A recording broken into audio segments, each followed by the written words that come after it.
Profit লসের এই কোশ্চেনটা কী বলেছে দেখে নেওয়া যাক। বলেছে the difference between a 13% loss and 11% profit while selling a toy was রিস 108।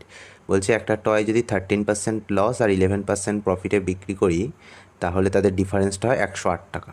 মানে আমরা যদি একটা 100 টাকা ধরে নিই, ঠিক আছে, এবার যদি 13% লস মিনস হচ্ছে 100 থেকে 13 বিয়োগ মানে 87 টাকা, আর যদি 11% প্রফিট মানে হচ্ছে প্রফিট মানে যোগ 111 টাকা। ওকে, এদের ডিফারেন্স অর্থাৎ 87 টাকায় বিক্রি করলে আর 111 টাকায় বিক্রি করলে এদের যে ডিফারেন্সটা হচ্ছে সেটা বলছে হচ্ছে আমার 108। তাহলে এদের ডিফারেন্স কত হচ্ছে 87 আর 111, এদিকে 11 আর 13 মানে 24।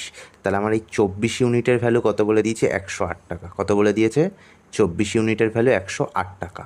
তাহলে বলেছে what should be the selling price of the toy if the profit earned was 12%। তাহলে বলেছে 12% প্রফিটে বিক্রি করলে সেলিং প্রাইস কত হয়, অর্থাৎ 112 টাকায় বিক্রি করলে সেলিং প্রাইস কত হবে।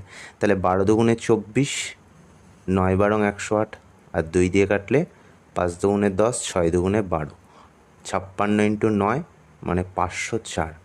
Option number B is the right, সরকারি বাবু ইজ দ্য রাইট অ্যান্সার।